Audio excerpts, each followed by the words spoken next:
Tanel, you are the artist from Estonia, from our neighboring country, and your work also relates to the borders, to the neighbors, to friendship in a way. So maybe you can tell a little bit more about the idea behind your work.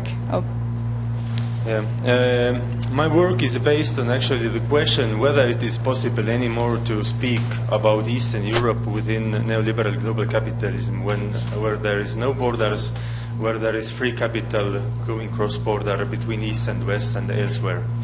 So, for example, what you see here, it is one example from the reality. It is not an artistic intervention or any kind of critical manipulation.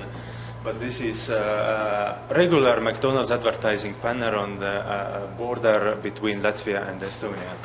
So you see, like, basically the idea what the Schengen freedom and the borderless Europe is about. In the center, there is this, basically the icon of global capital. And in the far back, you see the national identity, some kind of element as Estonian flag. Although this banner doesn't exist anymore, it was taken away when I came here, like yesterday I saw.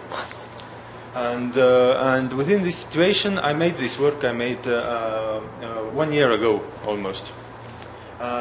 Within this situation, there is still my agenda that what unites us is us means all East Europeans.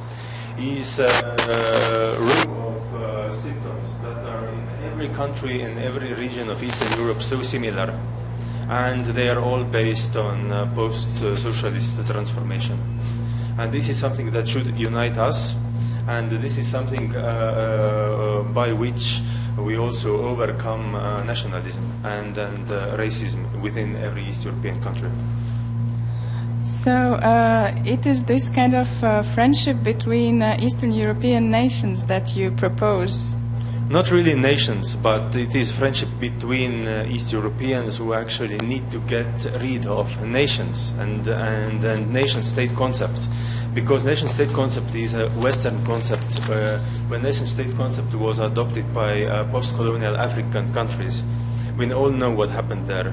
Where a nation-state concept holds a structural racism within. We now witness all these problems. Turbo-fascist processes in almost any East European country, and now the major flow coming from Russia, basically, which can be seen as a huge post-socialist society. In a way, it is a huge East European country with actually global power. Yeah, and also in another work that is exhibited there, and you will see it later, and that contains like this kind of manifesto, you are very much stressing the difference of sort of how it was until 2013 and how the situation has changed during 2014. Yes, because 1 year ago, when maybe in that part of Eastern Europe that belonged to EU, the major concern was neoliberal global capitalism and all these problems within this. Now we are witnessing some kind of contemporary flow of fascism and nationalism, and basically the high risk or already going on civil war in Ukraine, and the big manipulation by Russia. So this is now a completely different situation where we need East European solidarity more than ever, actually. Our big problem has been that these countries that have belonged to EU, like the Baltic states and Central European countries and so on, these countries behave like Western countries with their former neighbors, like Ukraine, who is not in EU. So like, for example, there are relations between Ukraine and Poland, which are so similar to East-West relations. And according to this, and also this Schengen freedom, that kind of Eastern Europe where we are has been called the former East. But now when you watch the news, nobody is saying that USA is sending the troops to the former East. Everybody say that it is Eastern Europe. East Europe is back, basically. It hasn't disappeared. It is here more than ever, and this is my agenda. Okay, and another maybe question related to the exhibition venue, the former KGB house in Riga. Like, maybe you can shortly tell what would you kind of imagine that could be happening here after the exhibition, like what could we do with this building? What would you suggest? Well, actually, I think it is up to local community first. I can also, say what you shouldn't do. You shouldn't privatize this. Please don't privatize this. Please don't make some kind of whatever function it will have, but don't let a businessman take it and privatize this. And also about using, if it was historically used for common bad, it should be now used for common good.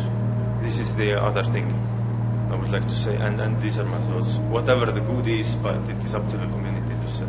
Okay, thank you very much, Tanel. Šobrīd mēs atrodamies 4. istabā, kur mēs satiekamies ar mūsu kaimiņu valsts mākslinieku Tanelu no Igaunijas.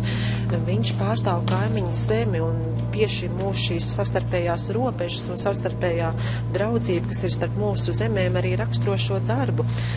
Runājot par Austrumu Eiropas kapitālismu ideju pāri robežām, Tanels savos darbos ir vēlējies arī parādīt, ka reāli pastāv tiešām šādas kopēji centieni, un šis kā viens piemērs varētu būt šis plakāts, kas pastāv reālajā dzīvē starp Latvijas un Igaunijas robežu, kas reklamē McDonaldu kā tādu Schengenas līguma uzvarošu ieguvumu, bet mums ir jādomā tiešām globālās identitātēs, un arī tas ir tas, ko mākslinieks ar saviem darbiem aicina darīt, ka viņš vēlas cilvēkus novērst tik daudz no šīm nacionālām idejām, kā domāt par to, kas mūs vieno kā Austrum Eiropiešus, ka mums ir šī kopējā pagātne, šī postsociālā transformācija, kas mūs visus vieno, un mums tiešām ir jāpārvar tāda šauri domājoša, nacionāla un dažkārt pat rasistiska attieksme pret citām nācijām, tautībām. Mums vairs nav nekas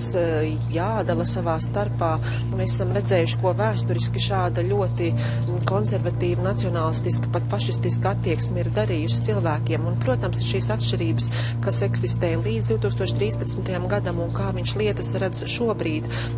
Pirms gada cilvēki globālo kapitālismu uztvēra kā lielāko no ļaunumiem, bet mūsdienās mēs redzam, ka tiešām šāda ļoti tendēta nacionāla ideja piekopšana un pat tāds kā mūsdienu fašisms var izdarīt daudz vairāk ļaunu, kā piemēram rāda Ukrainā, un solidaritātes cilvēku starpā ir nepieciešama vairāk kā jebkad agrāk.